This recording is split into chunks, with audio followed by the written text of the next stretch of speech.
David B. Joseph y Penélope Rossano Apple Inc. En 2012. El 5 de octubre de 2011, Steve Jobs falleció trágicamente a consecuencia del cáncer. El recientemente jubilado CEO de Apple Inc. era considerado una leyenda, habiendo logrado que Apple pasara de ser una compañía al borde de la bancarrota a ser una de las empresas más grandes y rentables a nivel mundial. Aún más, a lo largo de ese proceso, Jobs logró revolucionar muchas industrias. Había pocas empresas cuyo éxito estuviera tan identificado directamente con su CEO. El sucesor de Jobs, Tim Cook, tenía entonces un reto sin precedentes: cómo mantener el éxito de Apple en productos como ordenadores, dispositivos MP3, teléfonos y tabletas, y al mismo tiempo llevar la compañía todavía más lejos. La compañía se fundó como Apple Computer, y fue muy conocida por sus ordenadores personales Macintosh PC, durante las décadas de 1980 y 1990. Pese a lo fuerte de su marca, crecimiento rápido y grandes beneficios durante los últimos años de la década de 1980, Apple rozó la bancarrota en 1996. Entonces Jobs convirtió Apple Computer en Apple Inc., con productos innovadores fuera del mercado de ordenadores personales, durante los primeros años de la década del 2000. En efecto, Apple se veía a sí misma como una empresa dedicada a los dispositivos móviles. En 2011 los ingresos provenientes de la línea Macintosh representaban menos del 20% de sus $108.000 millones en ventas. Véase el anexo primera al 1C. Al mismo tiempo las acciones de Apple hacían historia, convirtiéndose en la compañía con más valor a nivel mundial en 2012, véase el anexo 2. Bajo cualquier prisma, los logros de Apple en la década anterior habían sido espectaculares. Sin embargo, Tim Cook sabía que ninguna compañía que estuviera en la industria de la tecnología podía relajarse. Los retos abundaban. Por ejemplo, en 2012 las ventas del iPod acumulaban 4 años de caída consecutivos. Al mismo tiempo, Microsoft estaba lista para presentar al mercado el Windows 8, que según Microsoft desafiaría el cacareado liderazgo de Apple en interfaz de usuario. Pese a que las ventas de Macintosh habían crecido aún más rápido que la propia industria en los últimos años, la participación de Apple en el mercado mundial del PC había permanecido por debajo del 5% desde 1997, véase el anexo tercera. Muchos también se preguntaban si la compañía podría prosperar sin Steve Jobs. Tim Cook, que había sido contratado por Jobs como jefe de operaciones, había diseñado la formidable cadena de suministro de Apple. Sin embargo, Cook llegaba al puesto de CEO con un conjunto de cualidades diferentes a las de Jobs. Finalmente, se dudaba de si el iPhone continuaría su marcha al frente del mercado de los smartphones, ante la creciente competencia de empresas como Google y Samsung. También si la nueva creación de Apple, el iPad, continuaría dominando el mercado de las tabletas o si los nuevos competidores, que iban desde Amazon hasta Samsung, ganarían participación y reducirían los beneficios de Apple. La historia de Apple. Steve Jobs y Steve Wozniak, un par de veinteañeros que habían abandonado sus estudios universitarios, fundaron Apple Computer el 1 de abril de 1976. Fecha en la que se celebra el tradicional Día de los Inocentes en Estados Unidos. Ellos trabajaban en el garaje de la familia Jobs ubicado en Los Altos, California, donde construyeron una tarjeta de circuitos de ordenador a la que denominaron Apple y durante los meses siguientes elaboraron 200 unidades y sumaron un nuevo socio. Antes de Cristo. Mike Markkula Jr., un hombre de negocios que logró atraer inversiones de capital. La misión de Jobs fue la de presentar al mercado una computadora fácil de usar, lo que llevó al lanzamiento del Apple I en 1978. Este nuevo producto desató una revolución en el mundo del ordenador y llevó a la industria del PC a lograr ventas de $1.000 millones anuales en menos de 3 años. Apple se convirtió rápidamente en la empresa líder logrando vender más de 100.000 Apple I a finales de 1980. En diciembre de 1980 Apple lanzó una exitosa iPod. La posición competitiva de Apple cambió fundamentalmente en 1981, cuando IBM entró en el mercado del PC. El PC de IBM, que usaba un sistema operativo, OS, de Microsoft, el DOS, y un microprocesador, llamado también CPU, de Intel, era un sistema relativamente abierto que otros productores podían clonar. Por el contrario, Apple practicaba la integración horizontal y vertical, se apoyaba en la propiedad de sus diseños y rehusaba dar licencias de hardware a terceras partes. Los PCs de IBM no solo iban ganando más participación de mercado, sino que también emergían como el nuevo estándar de la industria. Apple respondió lanzando el Macintosh en 1984. El Mac marcó un gran progreso en cuanto a la facilidad de uso, diseño industrial y elegancia técnica. Sin embargo, el lento procesador del Mac y la falta de software compatible, limitaron las ventas. Los ingresos netos de Apple entre 1981 y 1982 cayeron un 62%, desencadenando una crisis en la empresa. Jobs, quien a menudo era referido como el alma de Apple, fue forzado a retirarse en 1985. El golpe de estado dentro del consejo de administración dejó el timón a cargo de John Sculley, un ejecutivo reclutado por Jobs de Pepsi Cola por sus grandes habilidades en marketing. Los años de Sculley, de 1985 a 1993. Sculley introdujo el Mac en nuevos mercados, más notoriamente en campos como la publicidad y la educación. El mercado de ordenadores de sobremesa desktop de Apple fue impulsado por su software superior, como por ejemplo el PageMaker de Aldus, posteriormente conocido como Adobe, y periféricos como las impresoras láser. En educación, Apple logró conseguir más de la mitad del mercado. La empresa logró estabilizar y recuperar su participación mundial de mercado llegando a un 8%, véase el anexo tercera. Hacia 1990 Apple tenía $1.000 millones en efectivo y logró ser la compañía de PCs más rentable del mundo. Apple ofrecía a sus clientes una completa gama de soluciones de sobremesa, incluyendo hardware, software y periféricos, los cuales se podían simplemente conectar y usar. Plug and Play. Apple también se siguió distinguiendo por diseñar sus productos desde cero, utilizando chips, unidades de disco, y monitores únicos. Los PCs compatibles de IBM redujeron la diferencia en facilidad de uso cuando Microsoft lanzó al mercado el Windows 3 en 1990. Aún así, como lo hizo notar un especialista, la mayoría de los usuarios de IBM o de las compatibles tienen que soportar a sus ordenadores. Mientras que los clientes de Apple aman a sus Macs, 6. La lealtad de los clientes de Macintosh permitió que Apple vendiera sus productos a un precio premium. Los Mac con mejores prestaciones podían conseguirse por precios que llegaban a los $10.000, logrando un margen que bordeaba el 50%. Sin embargo, a medida que los precios de los IBM compatibles caían, los Macs parecían caros. Como líder de ventas en volumen, los ordenadores compatibles con IBM también atraían a la vasta mayoría de nuevas aplicaciones. Por otro lado, la estructura de costes de Apple era alta. Apple asignaba el 9% de sus ventas a la investigación y desarrollo, comparado al 5% de Compaq, y al 1% que asignaban los fabricantes de clónicos de IBM. Después de asumir el cargo de jefe de tecnología, CTO, en 1990, Sculley trató de empujar a Apple al gran público, intentando hacer de la empresa un fabricante de computadoras de bajo coste, más atractivas para el mercado de masas. Por ejemplo, Mac Classic, un computador con un precio de $999, estaba diseñado para competir mano a mano con los clónicos de IBM que eran vendidos a bajos precios. Sculley también decidió forjar una alianza con el rival más importante de Apple, IBM. Ambas compañías trabajaron juntas en dos importantes acuerdos de riesgo compartido, joint ventures, uno para crear un nuevo sistema operativo para PC y otro que pretendía lograr aplicaciones multimedia. Apple acometió otro proyecto cooperativo que involucraba a Novell e Intel para lograr que el sistema operativo de los Macintosh, el MacOS, pudiera trabajar sobre chips Intel, que tenían una velocidad de procesamiento más rápida. Estos proyectos se aunaron a la ambición de lanzar un nuevo producto de éxito cada 6 a 12 meses.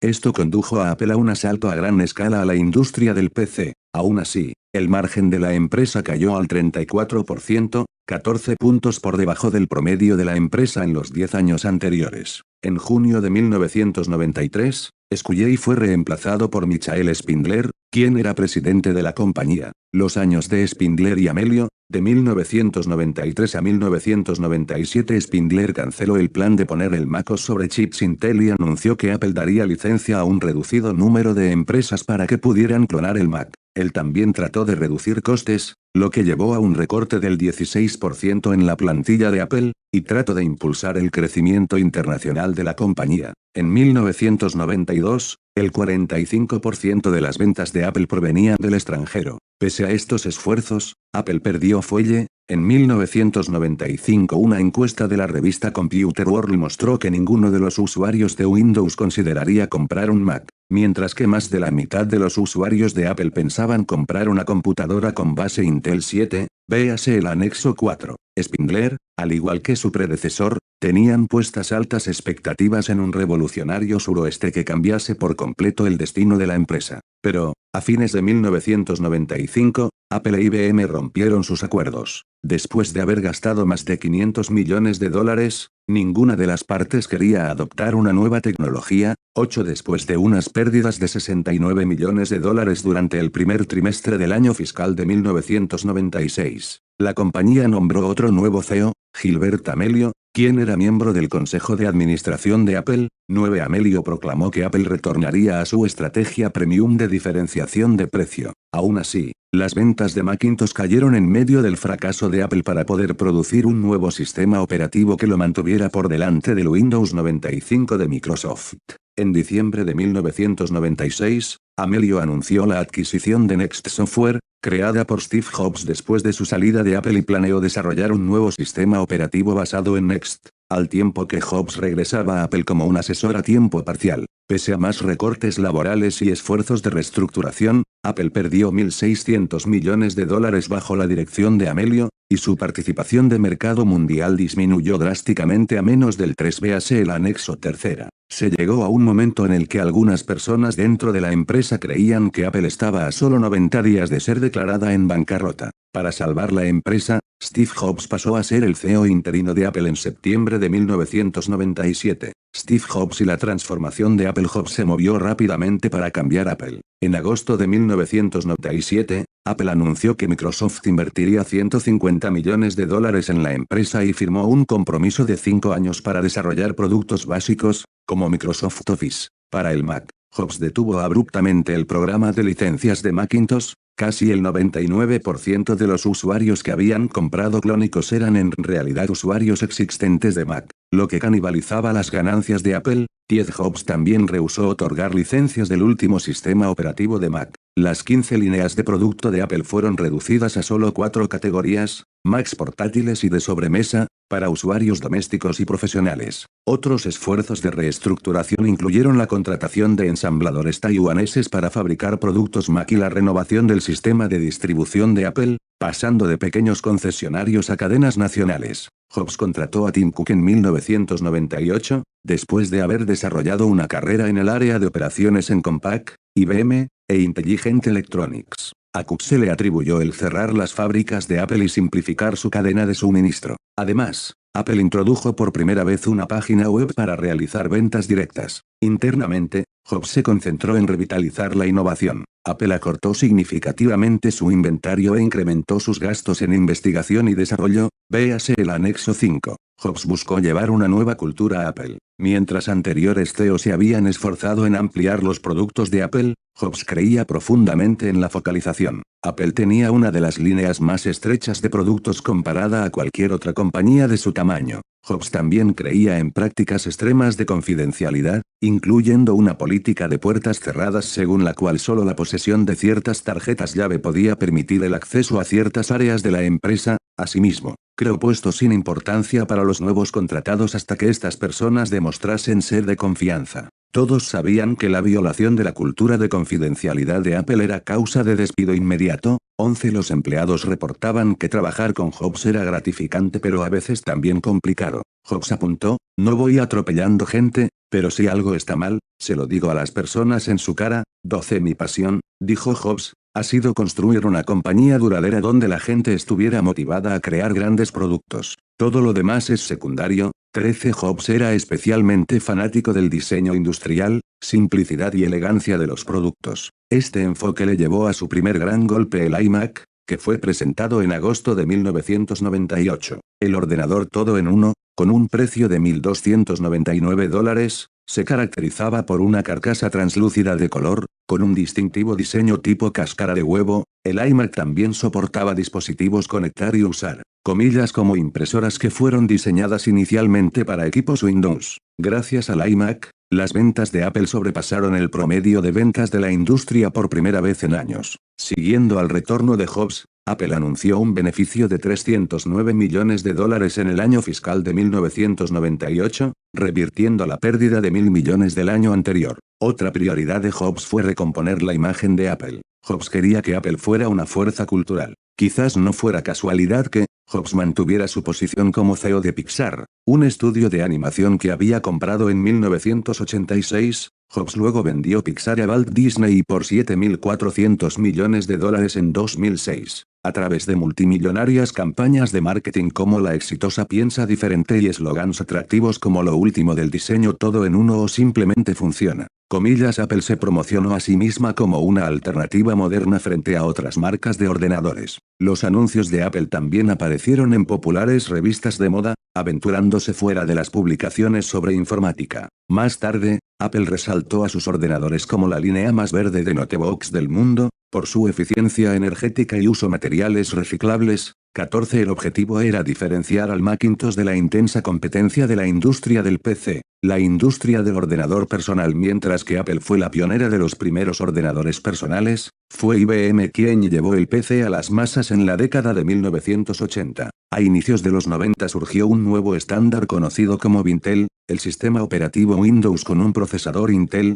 que dominó la industria. Miles de fabricantes, desde Dell Computer hasta los clonadores sin marca, construían PCs alrededor de bloques de construcción estándar de Microsoft e Intel. El crecimiento giraba en torno a precios bajos y el incremento de las prestaciones. La industria en general continuaba en un boom de crecimiento durante los primeros años de la década del 2000, principalmente propiciada por la demanda de Internet y los mercados emergentes como China. Pese a que el volumen de crecimiento se redujo durante la siguiente década, los analistas predecían que para el año 2015 más de 2.000 millones de PCs serían usados en el mundo. 15. La desaceleración del crecimiento en ingresos siguió al descenso en volumen. A pesar de que los PCs eran cada vez más rápidos, con mayor capacidad de almacenamiento y más memoria, los precios promedio de venta, PPV, disminuyeron un porcentaje anual compuesto de 8%, 10% desde los primeros años de la década de 1990 hasta el 2005.16. La tasa de descenso de los PPV disminuyó entre 2006 y 2011 hasta un promedio anual compuesto de 2%.17 hacia 2011, el promedio del margen de beneficio neto de los fabricantes de PCs,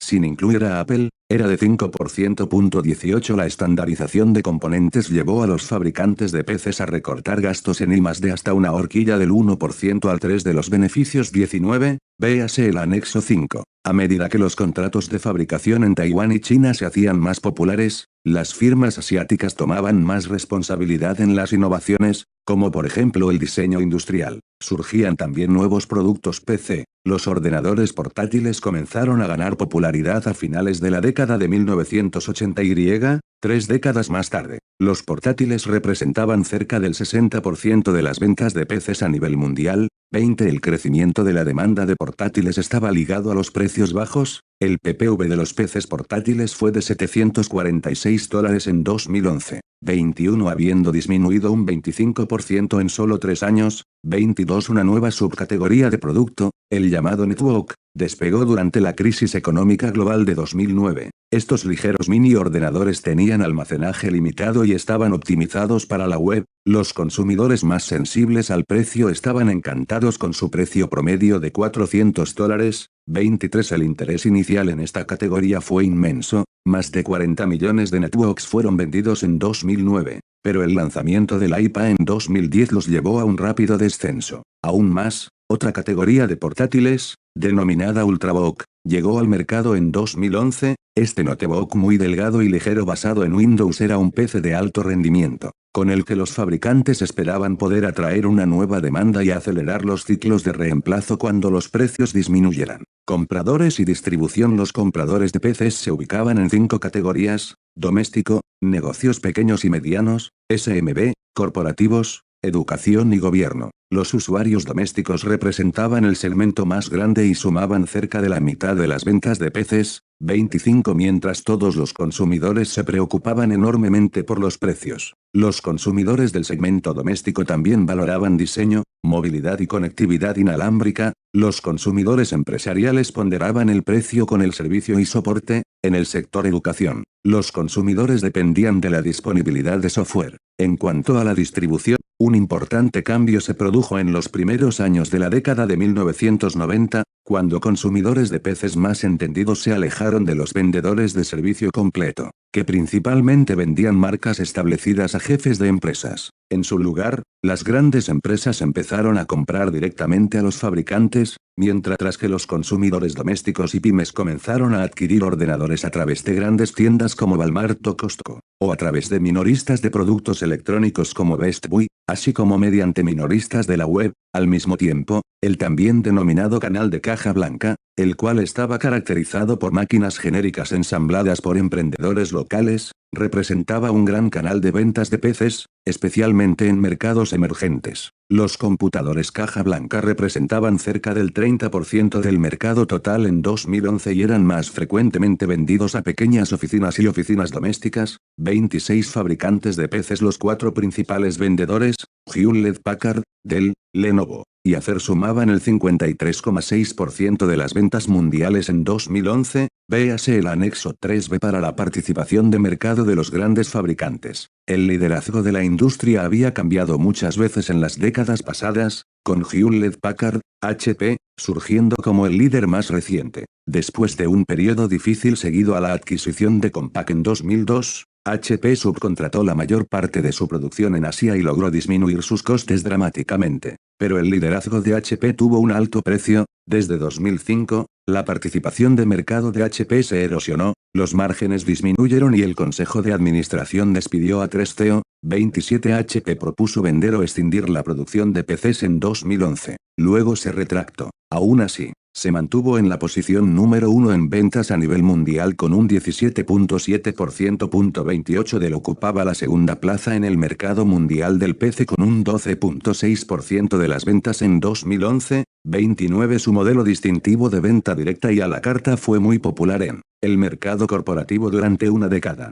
Pero cuando el boom de las ventas minoristas hizo que sobrepasaran las ventas corporativas, Dell tardó en seguir al resto de fabricantes. Su fundador Michael Dell retornó como CEO en enero de 2007 y enfatizó los productos para el pequeño consumidor, volvió a la distribución al por menor y presionó para lograr expansión internacional. Aún así, Dell tuvo problemas con el control de costes y los bajos márgenes. Lenovo, ubicada en China, saltó a los primeros puestos de los rankings de vendedores de PCs en 2005 cuando adquirió el ruinoso negocio de PCs de IBM por $1.750 millones.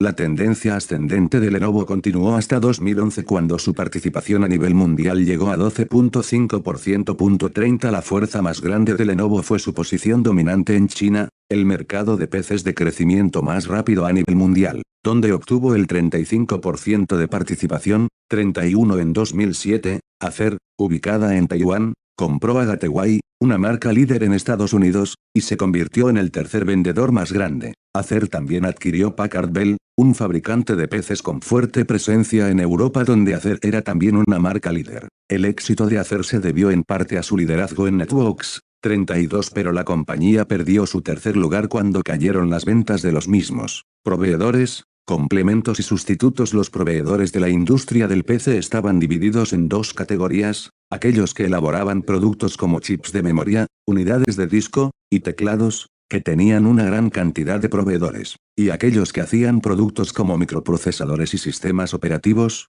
con un número menor de empresas. Los productos de la primera categoría estaban disponibles ampliamente y se encontraban a precios altamente competitivos. Los productos de la segunda categoría eran producidos principalmente solo por dos firmas, Intel y Microsoft.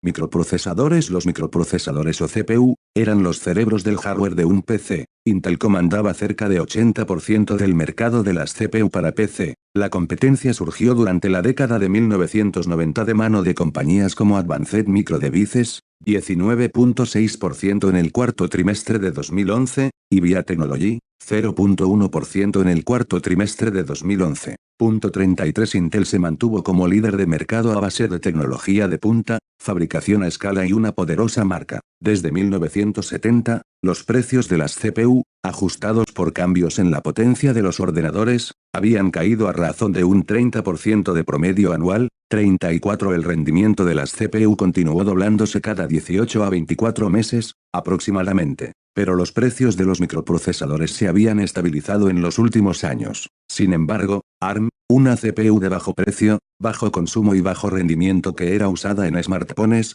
esperaba entrar en el mercado del PC en 2012. Sistema operativo Un Suroeste era el software que manejaba los recursos del PC y soportaba sus aplicaciones. Microsoft había dominado este mercado desde que se lanzó el PC de IBM en 1980. Más del 90% de todos los PCs en el mundo utilizaban alguna versión de Windows. El gran éxito de Microsoft en el nuevo milenio fue Windows XP. Introducido en el mercado en octubre de 2001, XP logró vender más de 17 millones de copias en sus primeras 8 semanas. Desarrollado con un coste de $1.000 millones, XP inicialmente generó para Microsoft entre 45 y 60 dólares en ingresos por copia. 35 Vista, la siguiente versión introducida en 2007, no logró tanto éxito. Los consumidores se quejaron de su lento rendimiento y fueron reacios al cambio. 2 años más tarde, Windows 7 fue presentado con muy buenas críticas. Algunos analistas estimaron que Microsoft gastó $1.500 millones para desarrollar Windows 7 y otros $1.000 millones en marketing.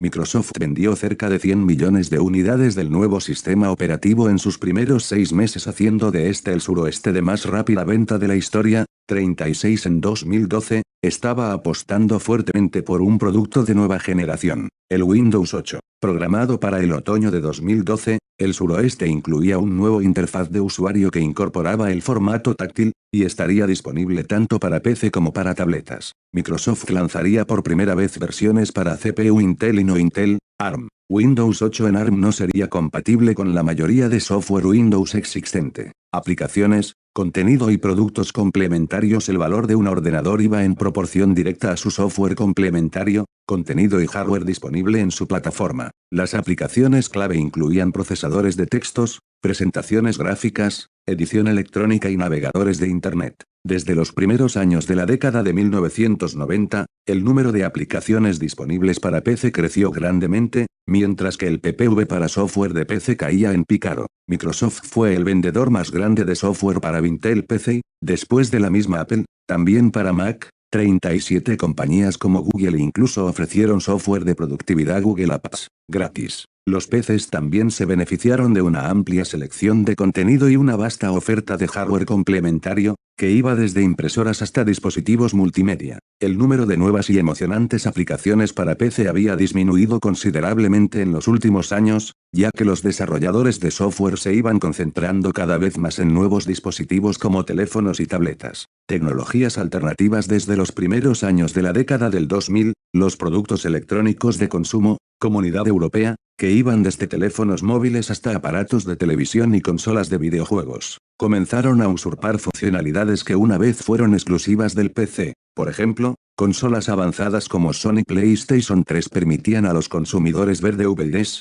navegar en la web y jugar online, además de jugar a videojuegos tradicionales. Al mismo tiempo, los smartphones comenzaron a funcionar como ordenadores portátiles, permitiendo a los usuarios utilizar correo electrónico, visitar páginas web y administrar sus vidas online. Pese a estar en el mercado desde 1980, las tabletas no ganaron un terreno significativo hasta la aparición del iPad en 2010. 38 Las ventas de tabletas crecieron exponencialmente, alcanzando más de 60 millones de unidades en 2011. Mientras que muchos miembros de la industria se preocupaban por el impacto de los dispositivos digitales en la industria del PC, Jobs veía a todos estos dispositivos como una estrategia integrada para proporcionar innovadoras experiencias de usuario. La estrategia de loop digital de Apple en 2001, coincidiendo con el 25º aniversario de Apple, Jobs presentó su visión para el Macintosh en lo que él llamó Digital Loop. Él creía que el Macintosh tenía una ventaja real para los consumidores, que iban adquiriendo un estilo de vida digital cada vez más arraigado, utilizando cámaras digitales,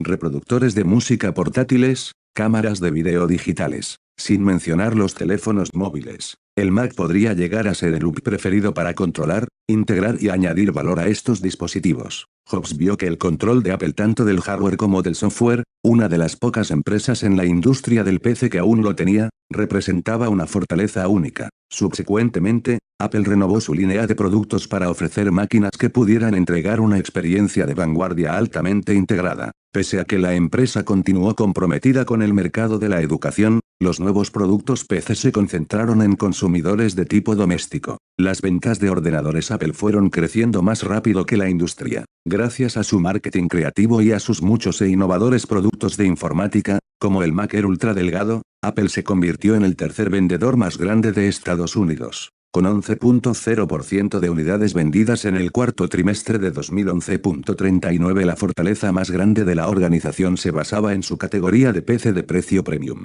91% de los ordenadores con un precio mayor a $1.000 en el mercado norteamericano eran vendidos por Apple. 40 globalmente, la participación de mercado de Apple había crecido sostenidamente desde 2004, sin embargo, continuaba por debajo del 5% a finales de 2011.41. Cambiar el Macintosh para alcanzar su visión. Jobs hizo 4 cambios importantes en el Macintosh, presentó un nuevo sistema operativo, cambió a una nueva arquitectura de chip, invirtió en un nuevo conjunto de aplicaciones exclusivas y apostó por la Apple Store. Primero, y quizás más importante, Apple introdujo un nuevo sistema operativo en 2001, la primera plataforma completamente revisada desde 1984. El Mac OS X estaba basado en Unix, un suroeste más estable, de potencia industrial preferido por los profesionales de la informática. Los analistas estimaban que el Mac OS X le costó a Apple $1.000 millones, aproximadamente. Apple entregaba versiones mejoradas cada 12 a 18 meses, una frecuencia más alta que la de Microsoft.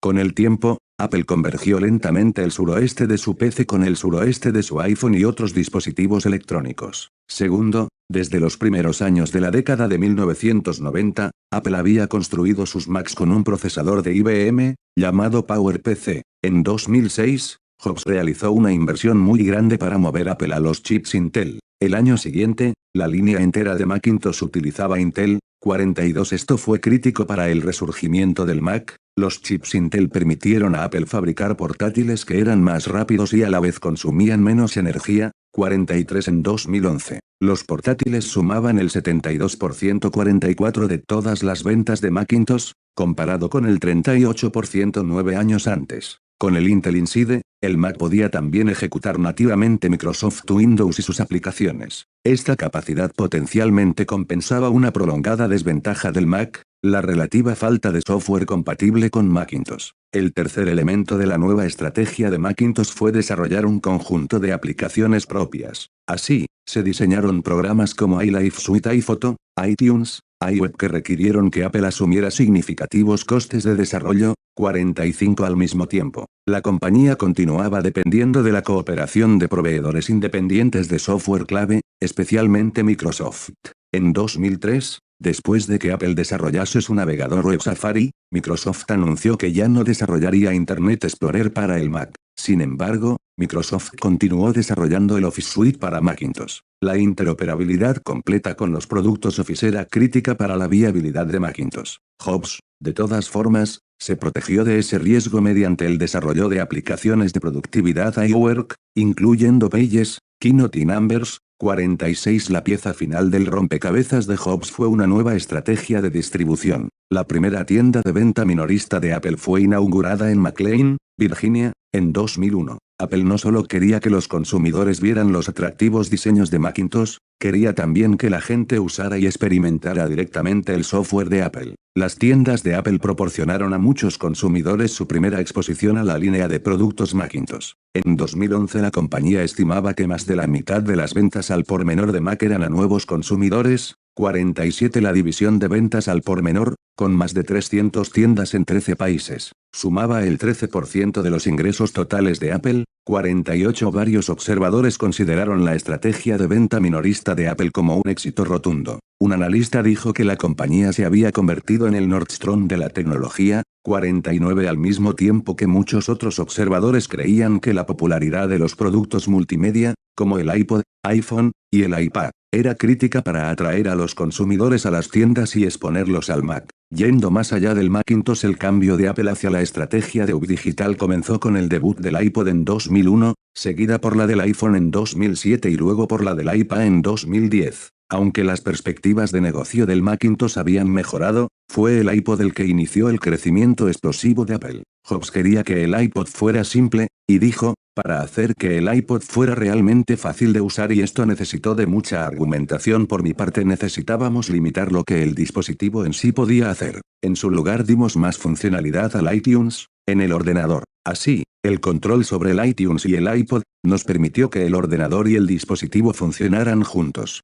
logrando que pudiéramos colocar la complejidad en el lugar adecuado. 50 El iPod fue inicialmente uno de muchos reproductores portátiles de música digital basados en el estándar MP3. Gracias a su diseño pulcro, interfaz de usuario simple y amplia capacidad de almacenamiento, rápidamente se convirtió en un icono de la era digital. 51 Mientras que anteriormente los dispositivos MP3 almacenaban una hora de música, el primer iPod almacenaba hasta 1000 canciones y era vendido por $399. Con el paso de los años, Apple presentó muchos otros nuevos e innovadores diseños de este producto. En 2012, Apple continuaba manteniendo más del 70% del mercado de MP3 de Estados Unidos. 52 Los resultados económicos del iPod fueron históricos para los estándares de la industria de electrónica de consumo. El iPod Nano, por ejemplo, tuvo márgenes del alrededor de 40% en 2007. 53 El componente más caro del Nano era la memoria flash, representando más de la mitad de los costes de materiales. Reconociendo la importancia de la memoria flash, Apple invirtió en varios fabricantes de memoria para asegurar el producto a los mejores precios. En 2012 Apple era uno de los compradores más importantes de memorias flash en el mundo. La estrategia de Apple al desarrollar y publicitar el iPod era más abierta que su estrategia para el Macintosh. El iPod se podía sincronizar con Windows así como con el Mac. Apple también construyó un ecosistema con el mercado de accesorios del iPod que iba desde fundas elegantes hasta estaciones de acoplamiento. Por cada $3 invertidos en un iPod, los consumidores gastaban uno más en accesorios para el mismo. 54 Aunque los iPods estaban disponibles en todos los segmentos de precios, los PPV del iPod generalmente estaban de $50 a $100 por encima de los de la competencia. 55 A nivel de hardware, la mayoría de dispositivos eran comparables con los modelos de iPod, pero los competidores se encontraron en gran desventaja con el lanzamiento de la tienda iTunes de Apple.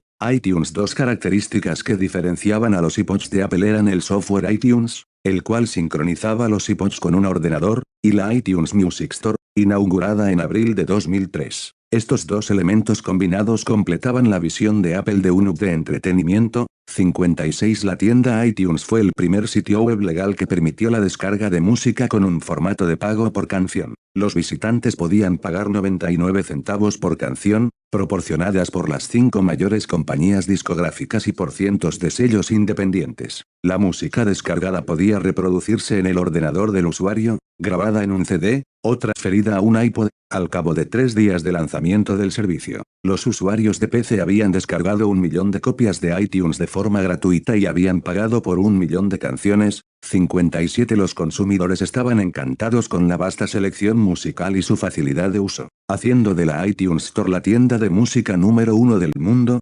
58 En octubre de 2011, iTunes había vendido 16.000 millones de canciones y constituido el catálogo de canciones más grande del mundo. 59 La oferta se expandió incluyendo audiobooks, podcasts, libros, películas y programas de televisión. El lanzamiento de la tienda iTunes galvanizó las ventas del iPod. En el semestre anterior al lanzamiento de iTunes, Apple solo vendió 78.000 iPods. Después de la salida de iTunes, las ventas alcanzaron las 304.000 unidades en solo 4 meses y se incrementaron aún más después. 60 El impacto directo de iTunes en la rentabilidad de Apple era menos impresionante. Las canciones costaban 0,69, 0,99 o $1.29 por descarga, y algunos contenidos y muchas aplicaciones eran gratuitos. De promedio, cerca del 70% del dinero que recolectaba Apple por descarga iba a parar a las discográficas que eran propietarias del contenido, y cerca del 20% iba hacia el coste de procesamiento de la tarjeta de crédito. Esto dejaba a Apple con solo un 10% de los ingresos por descarga,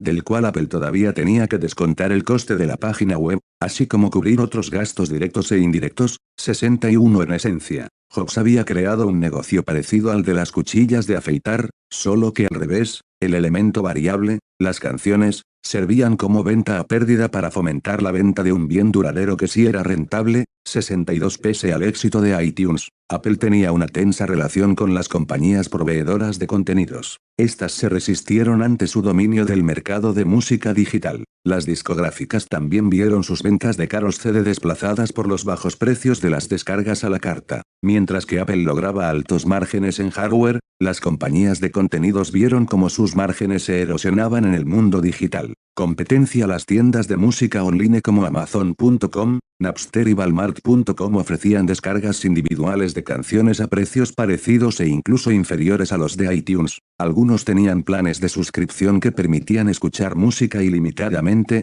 con cuotas mínimas de $5 al mes. La mayoría de los competidores ofrecían canciones que podían ser reproducidas en diferentes dispositivos, incluyendo el iPod. Además de estos servicios, el iPod también se enfrentaba a otros retos. Los servicios de radio por Internet, como Pandora, ofrecían música en streaming gratuita. Spotify permitía a sus usuarios crear sus propias listas de canciones, compartirlas y escuchar música en streaming gratis como un MP3 virtual. En algunos mercados, las discográficas lograban más dinero por Spotify que por iTunes. 63 En abril de 2012, la mayor parte de servicios streaming ofrecían música ilimitada por $9.99 al mes. Más allá de la competencia, Apple también se preocupaba por la futura demanda de iPods. Jobs tenía dos respuestas a estas amenazas. En 2009 compró Lala.com, un servicio de música en streaming. El acuerdo elevó sospechas de que Apple estaría explorando un modelo alternativo para almacenar y reproducir música digital, saltándose la necesidad de descargar música completamente.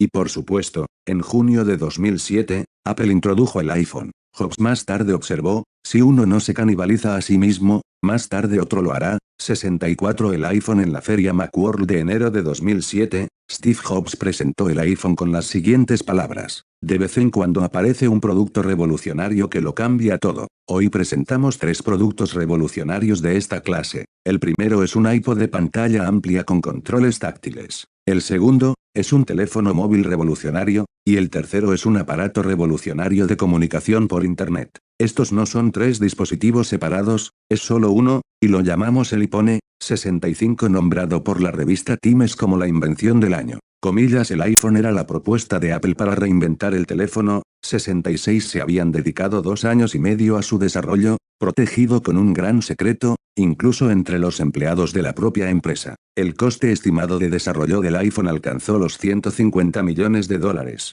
Entrar en el mundo de los teléfonos móviles pudo haber sido una apuesta arriesgada para Apple. En esa época, la industria estaba dominada por Nokia, Motorola y Samsung, con cerca del 60% del mercado. Asimismo, estos productos estaban caracterizados por un ciclo de vida corto, un promedio de 6 a 9 meses, y tecnología sofisticada, incluyendo tecnología de radio, donde Apple tenía poca experiencia. En la distribución, Apple se enfrentaba a poderosos operadores de telefonía como T-Mobile y Vodafone, quienes controlaban las redes y a menudo los teléfonos usados en esas redes. En Estados Unidos, los dos más grandes distribuidores Verizon Wireless y AT&T controlaban colectivamente más del 60% del mercado y sus redes estaban cerradas. Un teléfono de AT&T solo funcionaría en una red AT&T. En especial en Estados Unidos, un fabricante de teléfonos móviles dependía usualmente del operador para que proporcionase un subsidio que disminuyera el precio de compra para el consumidor en $250 o más. A cambio, la mayoría de los consumidores firmaban 2 años de contrato con los operadores. Los operadores también mantenían jardines amurallados, que obligaban a los consumidores a acceder al contenido solo de sus propias redes. La competencia de precios era especialmente intensa en mercados emergentes como China e India, donde los consumidores compraban teléfonos por debajo de los $100. En los primeros años del móvil, en los que su propósito principal era el de hacer llamadas, los consumidores seleccionaban un aparato basándose en su apariencia y en cuál era el proveedor del servicio. A mediados de la década de 1990, las preferencias de la industria cambiaron hacia teléfonos con más prestaciones y que ofrecían diseños más atractivos de hardware e interfaces de usuario fáciles de usar, en los que Nokia fue pionera. También se fueron añadiendo capacidades multimedia, como una cámara fotográfica. Los smartphones alcanzaron una gran popularidad durante la siguiente década. Estos teléfonos de alta gama ponían múltiples funciones en la palma de la mano,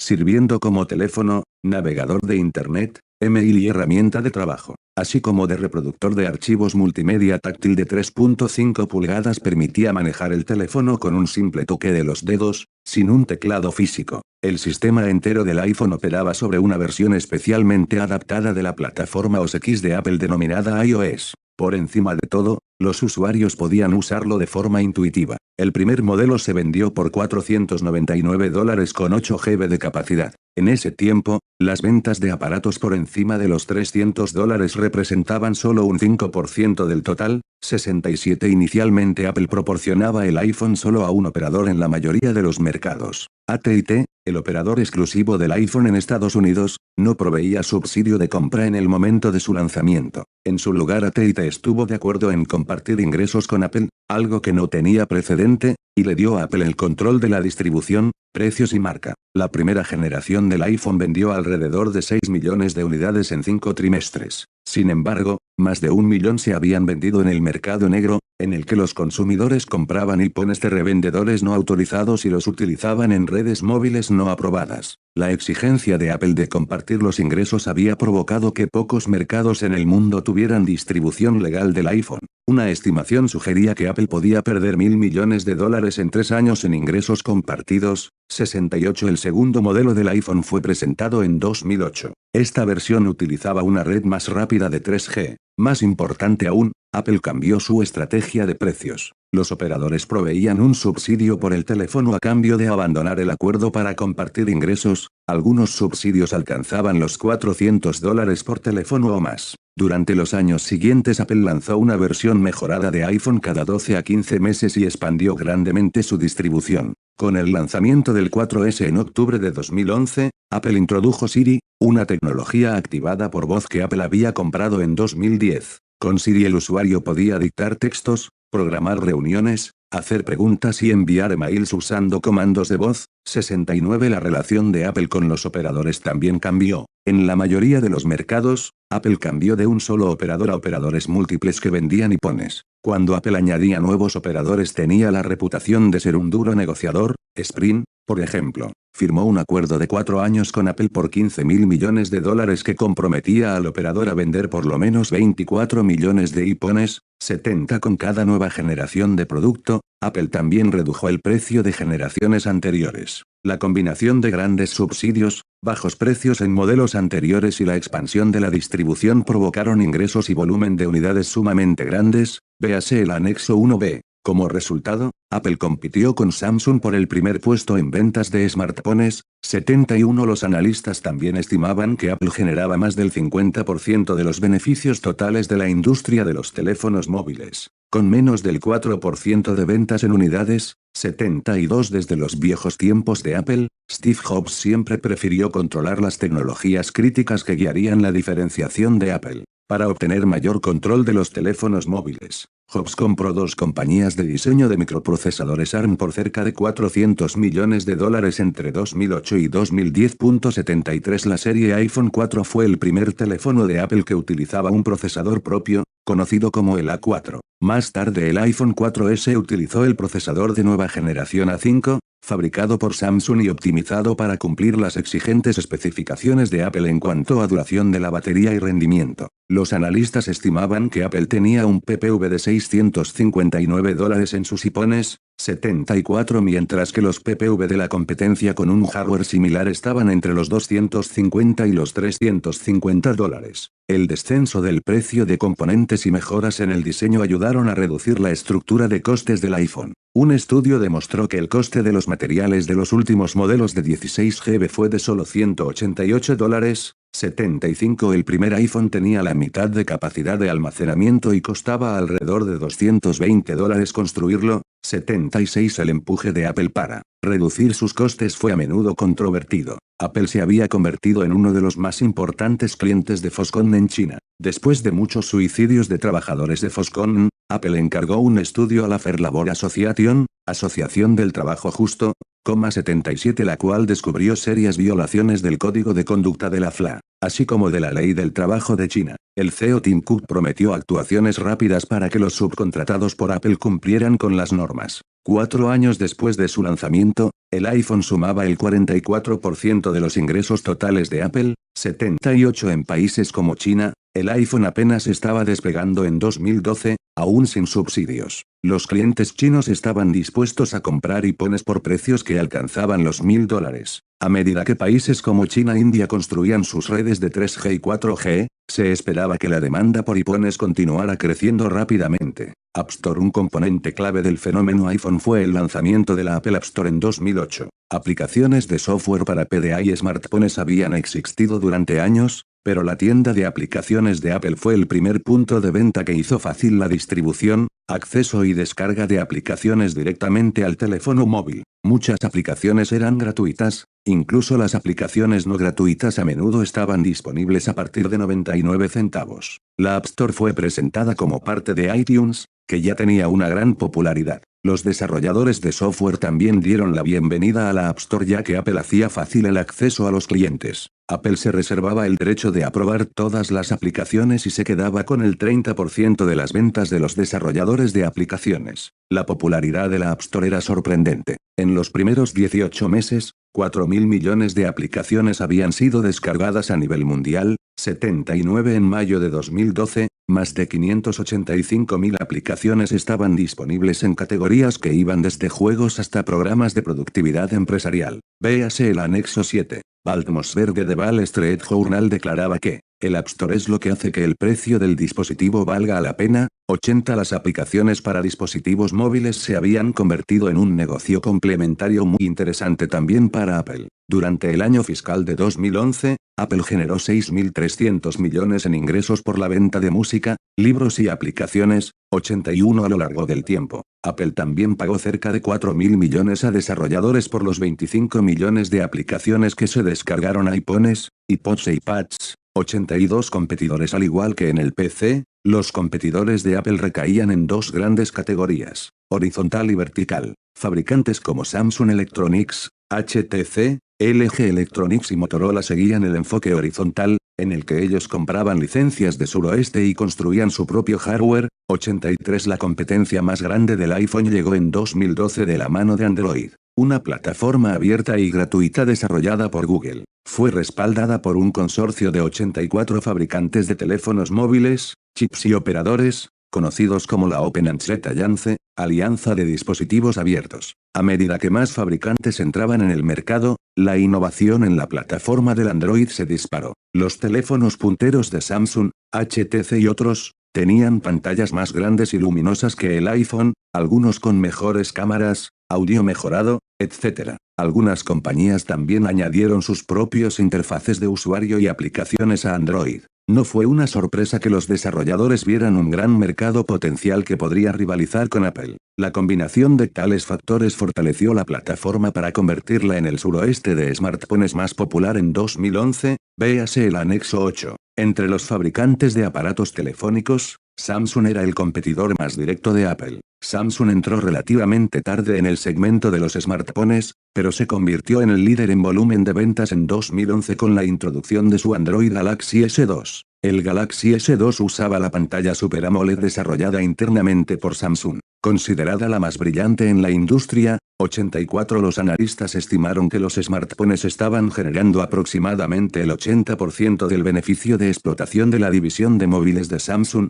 85. Aunque Android representaba la mayor parte de la estrategia del suroeste de Samsung, la compañía también trabajaba con Windows Phone, dice Nevada, una plataforma creada por la misma Samsung. Esta era una empresa gigante que fabricaba chips, PC, televisión y electrodomésticos, aparte de teléfonos. Véase el anexo 6. HTC, ubicada en Taiwán, había sido pionera en el desarrollo de smartphones, incluyendo ser la primera en lanzar al mercado teléfonos Android, 3G y 4G, mientras que las ventas de iPhone y Samsung superaron la media del sector a finales de 2011, HTC se mantuvo grande y rentable, pero perdió mercado. 86. LG Electronics, líder en teléfonos móviles tradicionales, luchó para revertir sus pérdidas de explotación y cambiar su imagen de compañía rezagada. 87 Motorola Mobility, que había padecido por culpa de la falta de escala y márgenes operativos pobres, fue comprada por Google por $12.500 millones. En un acuerdo que se esperaba que fuera cerrado a mitad de 2012, los analistas especularon que Google necesitaba la propiedad intelectual de Motorola. Todas estas compañías basadas en el Android tenían planes agresivos de lanzar nuevos dispositivos para competir con Apple en 2012. Research in Motion, RIM, y con una menor extensión, Nokia tomaron un enfoque vertical para controlar tanto hardware como software. Los teléfonos BlackBerry de RIM históricamente entregaban uno de los mejores servicios de email y fueron una de las elecciones más populares entre los consumidores corporativos. Pero la popularidad de los smartphones iPhone y Android puso el negocio de RIM bajo presión. 88 En 2012, RIM perdía mercado 89 rápidamente. Nokia sufrió la caída más grande. La compañía de móviles más grande del mundo durante más de una década, su fortaleza había estado en Europa y en países emergentes. Sin embargo, la competencia agresiva en precios de empresas chinas en el mercado de teléfonos móviles tradicionales y la virtual ausencia de Nokia del importante mercado estadounidense de smartphones, le estaban causando pérdidas. En 2012, Nokia había abandonado su propio suroeste, Symbian, y cambiaba al nuevo sistema Windows Phone de Microsoft. Pese a las buenas críticas de su teléfono Windows, Nokia anunció grandes pérdidas de explotación al inicio de 2012, ya que había perdido mercado tanto en los teléfonos tradicionales como en los smartphones. La respuesta de Google a la App Store de Apple, la Play Store, creció entre 2010 y 2011. El número de aplicaciones de Android se fue acercando rápidamente al número de aplicaciones de iPhone. Véase el anexo 7. Una encuesta entre desarrolladores realizada en 2010 sugirió que el 87% estaba interesado en desarrollar aplicaciones iPhone, 81% en desarrollar aplicaciones Android. BlackBerry y Microsoft se ubicaban muy por debajo, 90 aunque Google tenía menos restricciones que Apple, 91 Los desarrolladores encontraron que diseñar aplicaciones para Android era más complicado. La mayoría de teléfonos Android eran algo diferentes, lo cual requería que los desarrolladores escribieran diferentes versiones de sus aplicaciones. Un desarrollador de Apple solo se preocupaba del iPhone. Las guerras de patentes, la intensa competencia en la industria de los smartphones llevó a numerosas demandas legales respecto a diseño y propiedad intelectual. 92 Literalmente todos demandaban a todos en la industria. Jobs, sin embargo, era el CEO más agresivo en perseguir compensación legal. Desde los primeros días de Apple me di cuenta que prosperábamos cuando creábamos propiedad intelectual. Si la protección de la propiedad intelectual comienza a desaparecer, las compañías creativas desaparecerán o nunca llegarán a existir. Pero, existe una razón más simple: robar está mal, perjudica a otras personas, y perjudica tu propio carácter. 93 En 2010, Apple inició acciones legales contra algunos dispositivos Android, primero contra HTC y luego contra Samsung. Jobs explicó: voy a gastar cada centavo de los 40.000 millones de Apple en el banco, para corregir este mal. Voy a destruir Android porque es un producto robado. Estoy dispuesto a ir a la guerra termonuclear respecto a esto. Ellos están muy asustados porque saben que son culpables. 94 Críticas al iPhone. Mientras que las críticas al iPhone eran generalmente brillantes, algunas personas se quejaban de su incapacidad de utilizar la rápida red 4G LTE en 2012, su corta duración de la batería, así como también su falta de soporte para Adobe Flash, que hacía que algunas páginas web no pudieran ser utilizadas por los usuarios de iPhone. Aunque muchos usuarios Siri en Estados Unidos eran grandes fans, usuarios de otros países descubrieron que Siri no funcionaba bien en otros idiomas o con acentos no americanos. Al mismo tiempo, algunos operadores se quejaban del volumen y grandes subsidios requeridos por Apple. Por ejemplo, el jefe financiero de Verizon anunció públicamente que su empresa apoyaría agresivamente a Microsoft en 2012 para crear un tercer ecosistema, un ataque poco disimulado hacia Apple. 95 Pese a estas críticas, el iPhone sobrepasaba todas las expectativas. Con el iPhone en racha, Jobs vio otra oportunidad de hacer un movimiento audaz para redefinir la informática con el lanzamiento del iPad. Algunas personas dicen, dale a los clientes lo que ellos quieren, decía Jobs, pero ese no es mi enfoque. Nuestro trabajo es descifrar qué es lo que los clientes van a querer antes de que en realidad lo deseen. 96 Eso fue lo que él hizo con el iPad. El iPad Apple presentó el iPad el 2 de marzo de 2010, y definió una nueva categoría de dispositivo que fue descrita por Jobs como incluso más intuitiva y fácil de usar que el PC, y donde el software Hardware y aplicaciones necesitan estar entrelazadas incluso de una forma más perfecta que en el PC. 97 Previo al iPad, las ventas de tabletas representaban solo un segmento trivial del mercado del PC. Cuando se lanzó el iPad, la demanda del mercado era cuando menos incierta, pero las dudas fueron rápidamente silenciadas, cuando las ventas del nuevo dispositivo se dispararon. Más de 450.000 iPads fueron vendidos durante su primera semana en el mercado. Jobs comentó: "Sienta muy bien el poder presentar el iPad al mundo. Va a cambiar las reglas del juego". 98 En febrero de 2012 el CEO de Apple Tim Cook anunció que 55 millones de iPads habían sido vendidos, sobrepasando incluso las estimaciones de los analistas más optimistas. 99 En menos de 2 años Apple había construido otro negocio de 35.000 millones de dólares. El precio del iPad estuvo originalmente entre los $499 y $829 y fue vendido en Estados Unidos por las tiendas de Apple, operadores de telefonía móvil, y otras tiendas al por menor, Best Buy, Target, Staples. La tablet se caracterizaba por una pantalla LED de 9.7 pulgadas con una batería de 10 horas para leer de libros, ver películas, y algunas aplicaciones de productividad. Al contrario que los smartphones, los operadores no subsidiaban los iPads, los consumidores podían elegir si conectarse a Internet pagando a un operador para acceder a su red móvil, o simplemente usarla exclusivamente con conexión Wi-Fi. La mayoría de propietarios de tabletas optaban por el uso del Wi-Fi solamente. 100 Quizás el debate más grande sobre el iPad fue su modo de uso. Investigaciones de mercado indicaban que los propietarios de las tabletas las veían principalmente como dispositivos de consumo de contenido más que de producción del mismo. 101 Las actividades más populares realizadas con el iPad eran la consulta del email, juegos, ver videos largos, y comprar online. El iPad podía usar casi todas las aplicaciones iPhone, con algunas limitaciones. Para compensar esas limitaciones, los desarrolladores de software presentaron más de 1000 aplicaciones específicamente desarrolladas para el iPad en el momento de su lanzamiento. En marzo de 2012 la App Store de Apple tenía más de 200.000 aplicaciones específicas para iPad. 102 Con el tiempo los usuarios de iPad se hicieron más creativos y encontraron usos del iPad para todo, desde escribir música hasta menús de restaurante, herramientas de venta incluso, manuales de coches. Una primera polémica alrededor del iPad se planteó cuando Apple buscó ofrecer su propia tienda de libros electrónicos. Históricamente Jobs había insistido en precios bajos para contenido en el iPod y en el iPhone. 99 centavos por canción, aplicaciones gratis o a un muy bajo precio. Pero al tratar de llevar editoriales y revistas al iPad,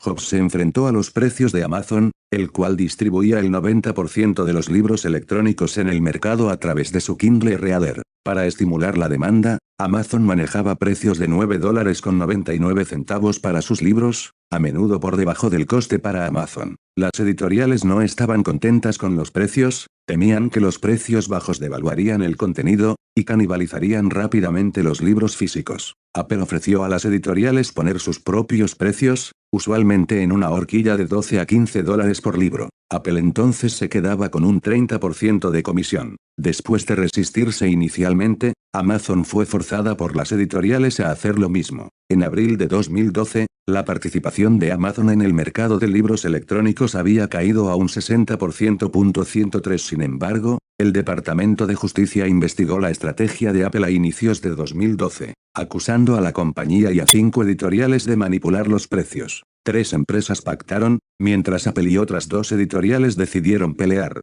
ya que el acuerdo dio a los vendedores digitales flexibilidad para fijar precios. Amazon casi inmediatamente bajó sus precios nuevamente a $9.99 en algunos de sus libros. La estrategia de precios de Apple y la fabricación del iPad fueron también un tanto diferentes de los de sus primeros productos. El precio inicial de venta de $499 por un iPad fue más bajo que el de un iPhone. Pese al bajo precio, Apple ganaba un margen estimado del 25% en el modelo básico de iPad, usando su propia CPU, dando un menor margen al canal, y usando su escala al negociar las compras. Apple había logrado menores costes que la mayoría de sus competidores, quienes podían lograr solo un 15% de margen al mismo precio al por menor. 104 Apple también tenía por lo menos un año de ventaja, mientras la mayoría de sus competidores, como Microsoft, todavía no habían ni comenzado en 2012. Apple estaba ya en la tercera generación de su producto. Esto proporcionó a Apple oportunidades para construir su posición en propiedad intelectual. Por ejemplo,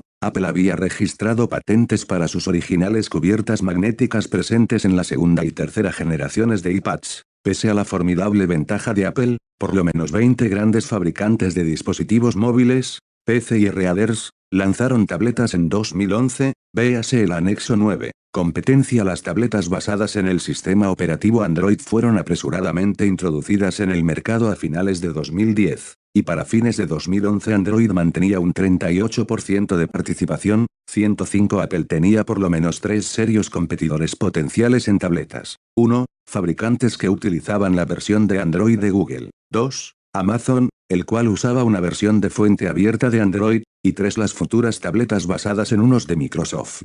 En la primera categoría, el líder era Samsung, el cual vendió un estimado de 5 millones de tabletas en 2011. 106. Las tabletas de 9 pulgadas de Samsung eran muy similares al iPad en diseño y precio, pero Android carecía de aplicaciones y la facilidad de uso de un iPad. En 2012, Samsung apostó fuertemente por el Samsung Note, una combinación de 5 pulgadas de teléfono y tablet.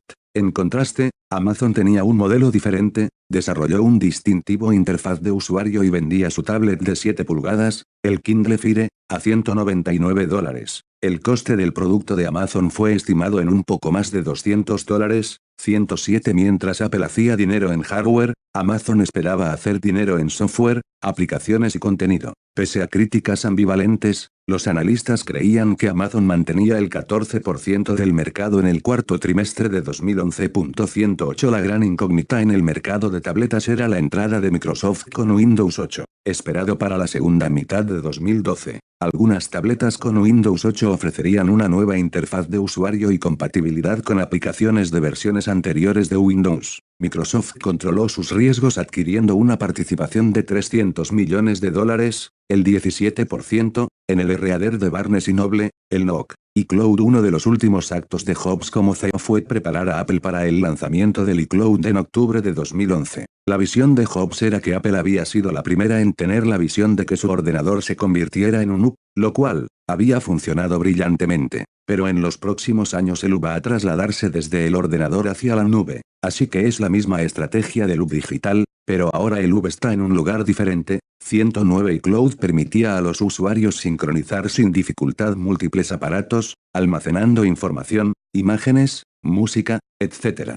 En una ubicación en Internet. 5 GB de almacenamiento libre en iCloud eran gratuitos para usuarios de Mac, iPhone, iPad e iPod Touch. Los consumidores podían también pagar por almacenamiento adicional. 110. Para apoyar al iCloud, Apple invirtió en un gran centro de datos en Carolina del Norte con un coste estimado de $500 millones. $111. Notablemente, el iCloud solo funcionaba con productos Apple, siguiendo la pauta de Apple. Competidores en sistemas operativos como Google y Microsoft ofrecieron sus propios servicios de almacenamiento en la nube, mientras que competidores de producto como HTC y Samsung cerraron acuerdos con Dropbox. Aunque menos elegante que iCloud, el Dropbox era una solución multiplataforma de almacenamiento en la nube que ofrecía a los consumidores de HTC y Samsung mucha más capacidad de almacenamiento gratis. Las decepciones ocasionales. Aunque casi todo lo que tocaba Jobs en la primera década del siglo XX se convertía en oro, su trayectoria no era totalmente impecable. Apple tuvo 2 productos notables que no cumplieron las expectativas. Uno de ellos fue el Mac Mini.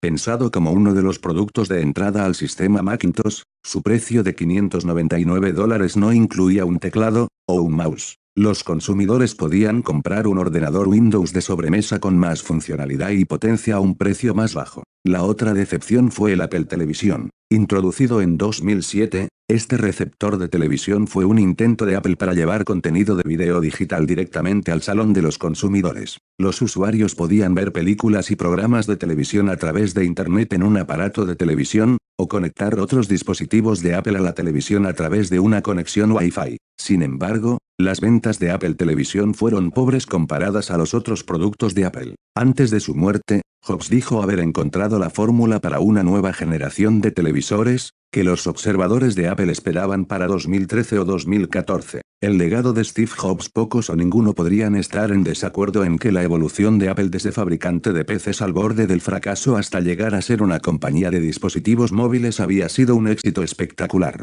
La mayor parte del crédito fue para Steve Jobs, el hombre que había cambiado las reglas de la empresa y de la industria una y otra vez. Por supuesto, Jobs no trabajó solo. Steve Wozniak, con quien Jobs fundó Apple Computer, fue una influencia clave en su vida y en los negocios, incluso cuando ya no era formalmente un empleado. El crecimiento continuado y sin fisuras del volumen de Apple fue orquestado por el nuevo CEO, Tim Cook. Jonathan Ives fue el líder detrás del diseño de los productos de Apple, incluyendo el iMac, MacBook Air, iPod, iPod Touch, iPhone y el iPad. Jobs demostró su confianza en Ives y la importancia de su rol en Apple al darle el control completo sobre el proceso de diseño. Muchos otros empleados contribuyeron a la cultura única detrás del éxito de Apple. En los siguientes 6 meses al fallecimiento de Jobs, solo un número reducido de empleados dejó la empresa. La salida más notable fue la de Ron Johnson, el arquitecto de la estrategia de las tiendas minoristas de Apple, quien dejó la empresa para convertirse en el CEO de JC Penney, Apple Inc. en la próxima década. Inevitablemente, muchos se preguntaban sobre lo que podría pasarle a Apple después de la muerte de Steve Jobs. La historia de las compañías de tecnología estaba llena de cohetes que fueron lanzados al espacio, solo para luego caer a la Tierra y estrellarse. En solo 6 meses, el CEO Tim Cook había demostrado que él dirigiría Apple de una forma un tanto diferente. Jobs, por ejemplo, tenía una fuerte oposición a pagar dividendos y a comprar acciones, pero Cook anunció que haría ambas cosas en marzo de 2012.112 y mientras que Jobs era muy agresivo en el terreno legal, Cook se inclinaba por un enfoque un poco más flexible, preferiría negociar antes que batallar, sobre propiedad intelectual. Pero la clave es que es muy importante que Apple no se convierta en el desarrollador para todo el mundo. 113 Pese a estas diferencias, Apple había obtenido resultados significativamente por encima de las expectativas durante la primera mitad del año de Cook. Por unas semanas, durante la primavera de 2012, la capitalización bursátil de Apple sobrepasó los $600.000 millones,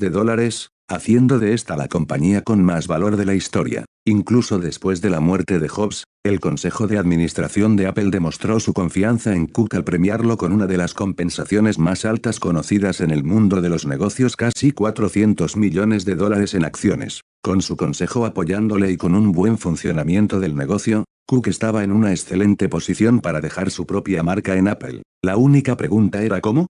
Como jefe de operaciones, Cook había diseñado la formidable cadena de suministro de Apple. Sin embargo, Cook llegaba al puesto de CEO con un conjunto de cualidades diferentes a las de Jobs. Finalmente, se dudaba de si el iPhone continuaría su marcha al frente del mercado de los smartphones, ante la creciente competencia de empresas como Google y Samsung. También si la nueva creación de Apple, el iPad, continuaría dominando el mercado de las tabletas o si los nuevos competidores, que iban desde Amazon hasta Samsung, ganarían participación y reducirían los beneficios de Apple. La historia de Apple. Steve Jobs y Steve Wozniak, un par de veinteañeros que habían abandonado sus estudios universitarios, fundaron Apple Computer el 1 de abril de 1976. Fecha en la que se celebra el tradicional Día de los Inocentes en Estados Unidos. Ellos trabajaban en el garaje de la familia Jobs ubicado en Los Altos, California, donde construyeron una tarjeta de circuitos de ordenador a la que denominaron Apple y durante los meses siguientes elaboraron 200 unidades y sumaron un nuevo socio. Antes de Cristo Mike Markkula Jr., un hombre de negocios que logró atraer inversiones de capital. La misión de Jobs fue la de presentar al mercado una computadora fácil de usar, lo que llevó al lanzamiento del Apple I en 1978. Este nuevo producto desató una revolución en el mundo del ordenador y llevó a la industria del PC a lograr ventas de $1.000 millones anuales en menos de 3 años. Apple se convirtió rápidamente en la empresa líder logrando vender más de 100.000 Apple I a finales de 1980. En diciembre de 1980 Apple lanzó una exitosa iPod. La posición competitiva de Apple cambió fundamentalmente en 1981, cuando IBM entró en el mercado del PC. El PC de IBM, que usaba un sistema operativo, OS, de Microsoft, el DOS, y un microprocesador, llamado también CPU, de Intel, era un sistema relativamente abierto que otros productores podían clonar. Por el contrario, Apple practicaba la integración horizontal y vertical, se apoyaba en la propiedad de sus diseños y rehusaba dar licencias de hardware a terceras partes. Los PCs de IBM no solo iban ganando más participación de mercado, sino que también emergían como el nuevo estándar de la industria. Apple respondió lanzando el Macintosh en 1984. El Mac marcó un gran progreso en cuanto a la facilidad de uso, diseño industrial y elegancia técnica. Sin embargo, El lento procesador del Mac y la falta de software compatible, limitaron las ventas. Los ingresos netos de David B. Joseph y Penélope Rossano Apple Inc. En 2012. El 5 de octubre de 2011, Steve Jobs falleció trágicamente a consecuencia del cáncer. El recientemente jubilado CEO de Apple Inc. era considerado una leyenda, habiendo logrado que Apple pasara de ser una compañía al borde de la bancarrota a ser una de las empresas más grandes y rentables a nivel mundial. Aún más, a lo largo de ese proceso, Jobs logró revolucionar muchas industrias. Había pocas empresas cuyo éxito estuviera tan identificado directamente con su CEO. El sucesor de Jobs, Tim Cook, tenía entonces un reto sin precedentes, como mantener el éxito de Apple en productos como ordenadores, dispositivos MP3, teléfonos y tabletas, y al mismo tiempo llevar la compañía todavía más lejos. La compañía se fundó como Apple Computer, y fue muy conocida por sus ordenadores personales Macintosh PC, durante las décadas de 1980 y 1990. Pese a lo fuerte de su marca, crecimiento rápido y grandes beneficios durante los últimos años de la década de 1980, Apple rozó la bancarrota en 1996. Entonces Jobs convirtió Apple Computer en Apple Inc., con productos innovadores fuera del mercado de ordenadores personales, durante los primeros años de la década del 2000. En efecto, Apple se veía a sí misma como una empresa dedicada a los dispositivos móviles. En 2011 los ingresos provenientes de la línea Macintosh representaban menos del 20% de sus $108 mil millones en ventas. Véase el anexo primera al 1C. Al mismo tiempo las acciones de Apple hacían historia, convirtiéndose en la compañía con más valor a nivel mundial en 2012, véase el anexo 2. Bajo cualquier prisma, los logros de Apple en la década anterior habían sido espectaculares. Sin embargo, Tim Cook sabía que ninguna compañía que estuviera en la industria de la tecnología podía relajarse. Los retos abundaban. Por ejemplo, en 2012 las ventas del iPod acumulaban 4 años de caída consecutivos. Al mismo tiempo, Microsoft estaba lista para presentar al mercado el Windows 8, que según Microsoft desafiaría el cacareado liderazgo de Apple en interfaz de usuario. Pese a que las ventas de Macintosh habían crecido aún más rápido que la propia industria en los últimos años, la participación de Apple en el mercado mundial del PC había permanecido por debajo del 5% desde 1997, véase el anexo tercera. Muchos también se preguntaban si la compañía podría prosperar sin Steve Jobs. Tim Cook, que había sido contratado por Jobs Apple entre 1981 y 1982, cayeron un 62%, desencadenando una crisis en la empresa. Jobs, quien a menudo era referido como el alma de Apple, fue forzado a retirarse en 1985. El golpe de estado dentro del consejo de administración dejó el timón a cargo de John Sculley, un ejecutivo reclutado por Jobs de Pepsi Cola por sus grandes habilidades en marketing. Los años de Sculley, de 1985 a 1993. Sculley introdujo el Mac en nuevos mercados, más notoriamente en campos como la publicidad y la educación. El mercado de ordenadores de sobremesa desktop de Apple fue impulsado por su software superior, como por ejemplo el PageMaker de Aldus, posteriormente conocido como Adobe, y periféricos como las impresoras láser. En educación, Apple logró conseguir más de la mitad del mercado. La empresa logró estabilizar y recuperar su participación mundial de mercado llegando a un 8%, véase el anexo tercera. Hacia 1990 Apple tenía $1.000 millones en efectivo y logró ser la compañía de PCs más rentable del mundo. Apple ofrecía a sus clientes una completa gama de soluciones de sobremesa, incluyendo hardware, software y periféricos, los cuales se podían simplemente conectar y usar.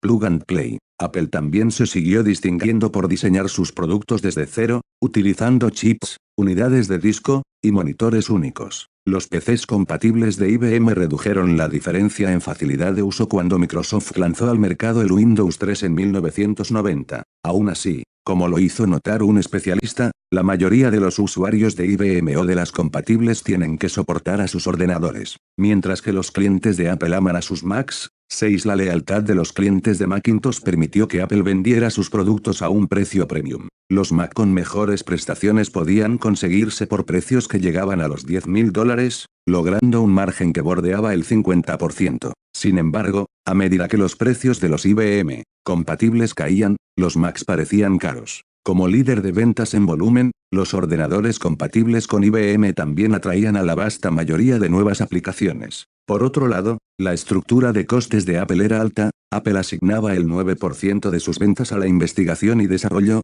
comparado al 5% de Compaq, y al 1% que asignaban los fabricantes de clónicos de IBM. Después de asumir el cargo de jefe de tecnología, CTO, en 1990, Sculley trató de empujar a Apple al gran público, intentando hacer de la empresa un fabricante de computadoras de bajo coste, más atractivas para el mercado de masas. Por ejemplo, Mac Classic, un computador con un precio de $999, estaba diseñado para competir mano a mano con los clónicos de IBM que eran vendidos a bajos precios. Sculley también decidió forjar una alianza con el rival más importante de Apple, IBM. Ambas compañías trabajaron juntas en dos importantes acuerdos de riesgo compartido, joint ventures, uno para crear un nuevo sistema operativo para PC y otro que pretendía lograr aplicaciones multimedia. Apple acometió otro proyecto cooperativo que involucraba a Novell e Intel para lograr que el sistema operativo de los Macintosh, el MacOS, pudiera trabajar sobre chips Intel, que tenían una velocidad de procesamiento más rápida. Estos proyectos se aunaron a la ambición de lanzar un nuevo producto de éxito cada 6 a 12 meses. Esto condujo a Apple a un asalto a gran escala a la industria del PC. Aún así, el margen de la empresa cayó al 34%, 14 puntos por debajo del promedio de la empresa en los 10 años anteriores. En junio de 1993,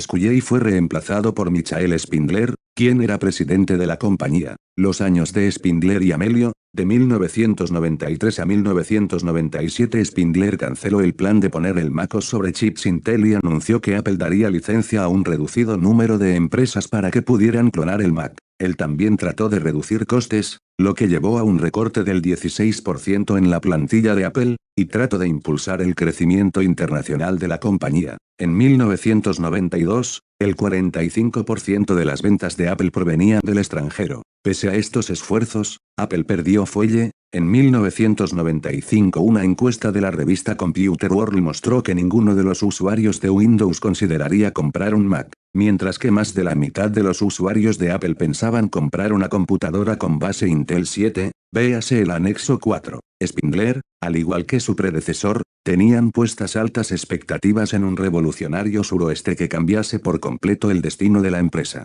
Pero, a fines de 1995, Apple e IBM rompieron sus acuerdos. Después de haber gastado más de $500 millones, ninguna de las partes quería adoptar una nueva tecnología. Después de unas pérdidas de $69 millones durante el primer trimestre del año fiscal de 1996. La compañía nombró otro nuevo CEO, Gilbert Amelio, quien era miembro del consejo de administración de Apple. Amelio proclamó que Apple retornaría a su estrategia premium de diferenciación de precio. Aún así, las ventas de Macintosh cayeron en medio del fracaso de Apple para poder producir un nuevo sistema operativo que lo mantuviera por delante del Windows 95 de Microsoft.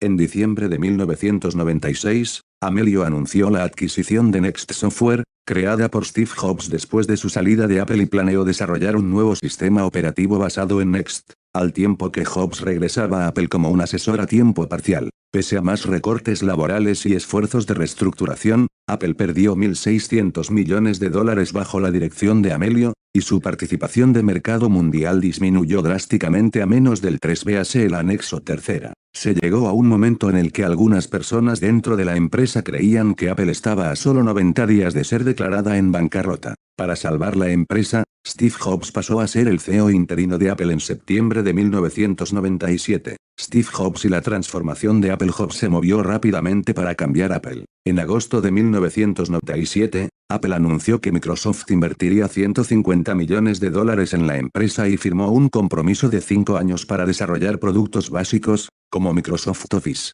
para el Mac. Jobs detuvo abruptamente el programa de licencias de Macintosh. Casi el 99% de los usuarios que habían comprado clónicos eran en realidad usuarios existentes de Mac, lo que canibalizaba las ganancias de Apple. Jobs también rehusó otorgar licencias del último sistema operativo de Mac. Las 15 líneas de producto de Apple fueron reducidas a solo 4 categorías: Macs portátiles y de sobremesa, para usuarios domésticos y profesionales. Otros esfuerzos de reestructuración incluyeron la contratación de ensambladores taiwaneses para fabricar productos Mac y la renovación del sistema de distribución de Apple, pasando de pequeños concesionarios a cadenas nacionales. Jobs contrató a Tim Cook en 1998, después de haber desarrollado una carrera en el área de operaciones en Compaq, IBM, e Intelligent Electronics. A Cook se le atribuyó el cerrar las fábricas de Apple y simplificar su cadena de suministro. Además, Apple introdujo por primera vez una página web para realizar ventas directas. Internamente, Jobs se concentró en revitalizar la innovación. Apple acortó significativamente su inventario e incrementó sus gastos en investigación y desarrollo, véase